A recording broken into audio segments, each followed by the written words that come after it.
Hello everyone, I'm Vicky. Our group members are Shiley and Rainbow. Our team chose Nespresso's capsule coffee pods as the main research object. Capsule coffee is a new type of coffee product, which has developed rapidly in the past 3 decades. And in recent years, Nespresso is committed to sustainable development, perfecting the life cycle of capsule coffee and minimizing its harm to the environment. And the capsule coffee is mainly composed of 4 parts, including filter layer, coffee powder, and bottle cap and capsule. The main material of the capsule is aluminum. This material can be recycled. The filter layer is made of plastic, fiber, and aluminum. Firstly, our group conducted a detailed analysis of the life cycle of Nespresso capsule coffee pods. The life cycle of capsule coffee pods is mainly divided into 5 parts, including production, distribution, selling, consuming, and recycling.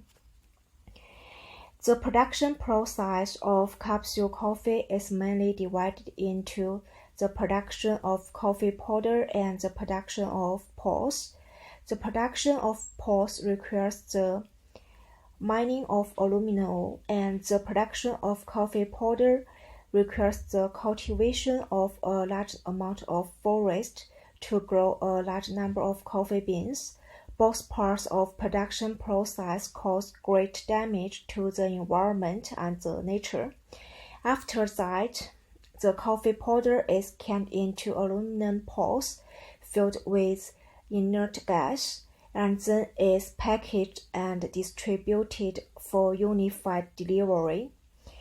And there are 2 main modes of transportation of capsule coffee pods, which are truck transportation and aircraft.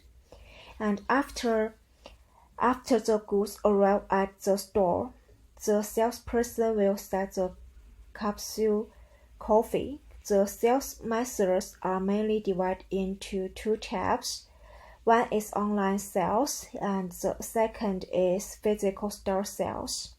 If the user chooses to buy online, and the store can deliver it individually, consumer can drink capsule coffee for daily.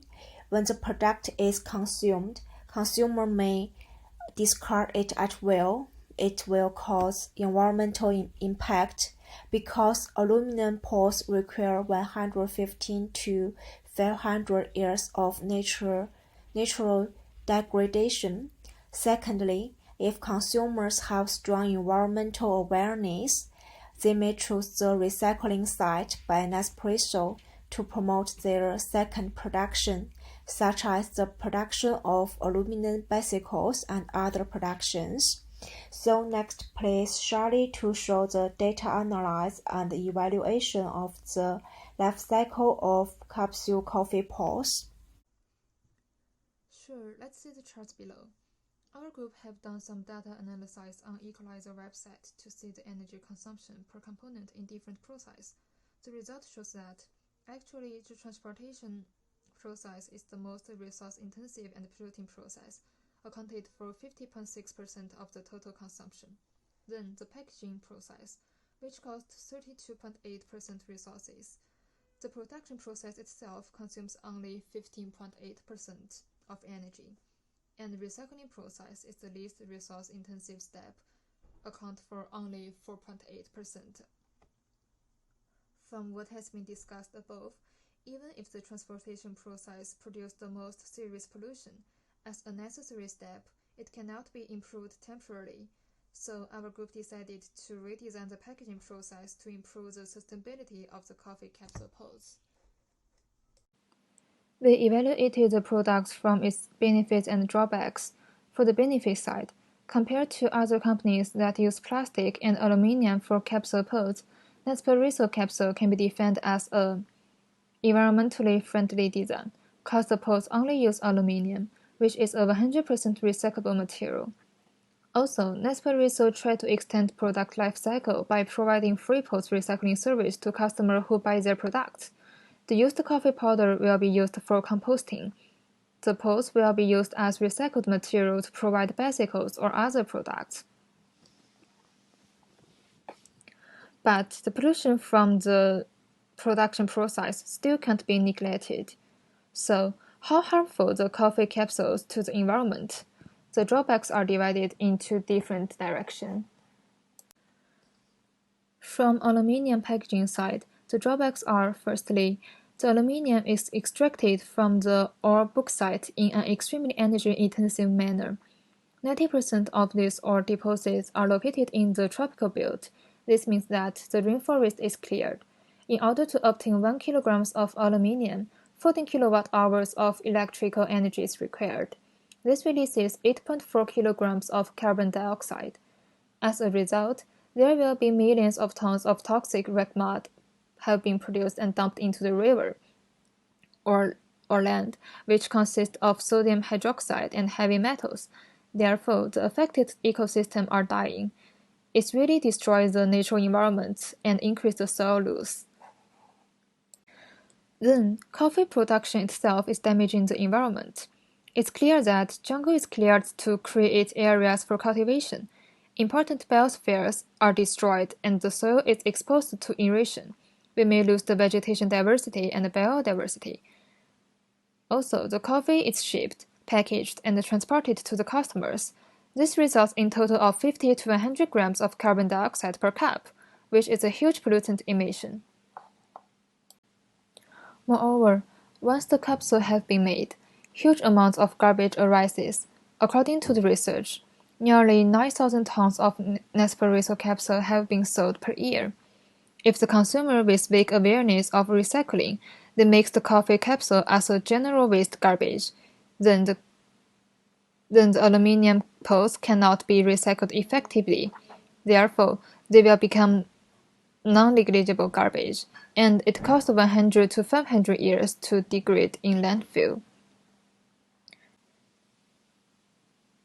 Finally, even in the recycling process, each ton of capsules consumes 1,300 kilowatt-hours of electricity and 1,700 liters of water. Based on all the information above, our group will focus on 3 points to do the further improvement. Hi, I'm Yu Hong. 3 points we focus on are the huge consumption, low recovery rate, and the pollution from production. Then we raised 3 questions. First, how can we ensure that users can enjoy the same amount of coffee while reducing the amount of pods consumed, thereby reducing environmental pollution? According to ABC reports, in 2015, Australians spent $215 million on coffee pods.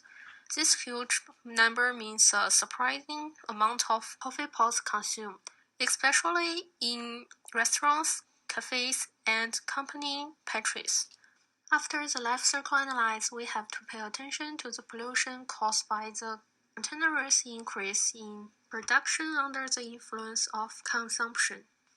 Second, how can we increase consumers' environmental awareness and make them aware of the risks and losses caused by a one-off lifestyle of pods without recycling? Nespresso has connected statistics on the recycling of its own capsule coffee pods. In 2017, although there are more than 122,000 collection points in 44 countries, 44% of their capsule end up in landfills. Many pods that could have been recycled were discarded by users and caused pollution and waste. Third, how can we improve packaging design and reduce the use of materials overall? In our data, you can see the pollution from packaging is the second high after transportation. Therefore, it may be a breakthrough to help reduce pollution. In the next part, I will show you what and why our redesigns improve Nespresso coffee capsule pods. The first design is value improvement. We increase the value of coffee capsule pods at 3 times to facilitate the use of coffee demand place. such as restaurants, cafes, and company pantries. 3 cups of coffee consume only 1 pot, thus reducing the number of pots consumption. The second one is information transmission improvement. We used vivid icon to present the recycling benefits. Used coffee powder can be used for composting, and pods can be used to make bicycles. So the connection between the consumption and recycling could be enhanced, helping Nespresso improve recovery rate. And the last one, we redesigned the structure to improve packaging for less material use. Through this structure, the pods can be connected together without cartons and easy to separate. That could effectively reduce material use.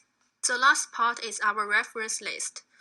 That's all our presentation. Thanks for listening.